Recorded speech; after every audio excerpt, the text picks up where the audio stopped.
আমি আজকে কী রান্না করবো তো সব কিছু শেয়ার করতেছি। ওই যে দেখুন গরুর মাংস, এখানে প্রায় 60 কিলো গরুর মাংস, ওইটা পেঁয়াজ বেরেস্তা, ওইটা মুরগি রোস্টের জন্য বাজিয়ে রাখছি, পেঁয়াজ কুচি, এইসব ডিম সিদ্ধ করা হয়েছে, এটা সিলকে নিব, ডিমের কোরমা রান্না করবো, আর মুরগির রোস্ট, গরুর মাংস বোনা, তার জন্য সব মশলা ওখানে আছে, এই পেঁয়াজ বাটা, ওখানে সবগুলা রসুন বাটা, আর এটা আদা বাটা। 25 পিস মুরগি, 25 জনের খানার আয়োজন হতেছে। দেখেন ওইটা বাদাম বাটা, কাঠবাদাম বাটা হচ্ছে, প্লেন হচ্ছে, কারণ কাজু বাদামে একটা মিষ্টি আছে, এর জন্য কাজু বাদামটা করে নেই।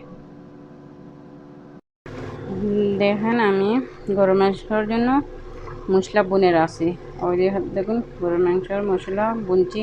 ওখানে 2 কিলোর মতো পেঁয়াজ দিয়েছি, আদা বাটা, রসুন বাটা, আদা বাটা 1.5 চামচ, খট্টার চামচে, আর রসুন বাটা 2 চামচ, জিরা ধনিয়া, তারপরে গরম মশলা, আস্ত গরম মশলা পাউডার, গরম মশলা, মিক্স মশলা সবগুলা দিয়া একটু গরম পানি দিয়া মশলাটা এখন বুনতেছি, 10 মিনিট বুনবো, তারপরে গরম মশলা দিব।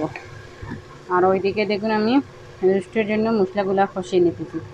প্রথমে গরম মশলা দিছি তেল দিয়া, তারপরে আস্ত গরম মশলা দিছি, দারচিনি, এলাচি, লং, ওগুলো সব দিয়ে, তারপরে পেঁয়াজ কুচি, আদা বাটা, রসুন বাটা, আবার পেঁয়াজ বাটাও দিয়ে দিছি। ওই দেখেন একসাথে 2 তরকারি হইতেছে, বাকি সব আপনাদের সাথে শেয়ার করবো আমাদের সাথে। তখন এখন আমাদের রান্না, এখন গরুর মাংসের মাঝে মশলার মাঝে মাংসটা দিয়ে দিছি, মাংসটা বোনা হইতেছে। এখন দেখেন আর রোস্টের মশলাগুলো বোনা হয়ে গেছে, এইটাতে বাদাম বাটা দিয়েছি, দিয়ে একটু পানি দিয়ে মশলাগুলো বুনতেছি, পরে পরে দুধ দিব, আখানি দিব না, বোনা হয়ে যাবে। এখন দেখেন আমাদের রান্না কত দূর হয়েছে, আমার রোস্টটা প্রায় হয়ে গেছে।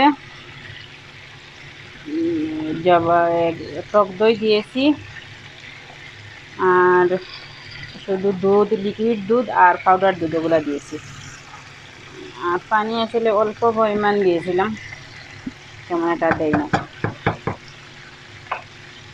দেখুন আমার রোস্টটা হয়ে গেছে, আর ওইদিকে ডিমটা শুধু লবণ দিয়ে ফ্রাই করতে দিচ্ছি, ডিমের কোরমা বানাবো।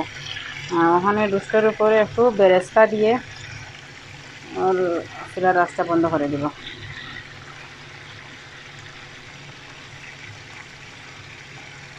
এই যে দেখুন আমার রোস্টটা হয়ে গেছে, বেরেস্তা দিয়ে দিছি, আর ডিমটা মাংসটা দেখি হয়ে গেছে মনে হয়। এখানে আমাদের রান্নাটা প্রায় শেষ হয়ে গেছে, ডিমের কুরমাটাও হয়ে গেছে, বেরেস্তা দিয়ে দিছি, আর ওইদিকে আমি ডাল বসাইছি, পাতলা ডাল, আর শুধু সাথে পোলাও রান্না করবো আর একটা সবজি, আর শেয়ার করতে পারবো না। এখন দেখেন তো আমার রান্নাটা পুরোপুরি হয়ে গেছে, ওইটা হয়েছে সবজি, ওইটা হয়েছে রোস্ট, ওইটা হয়েছে গরু মাংস, ওইটা হয়েছে ডাল, পাতলা ডাল,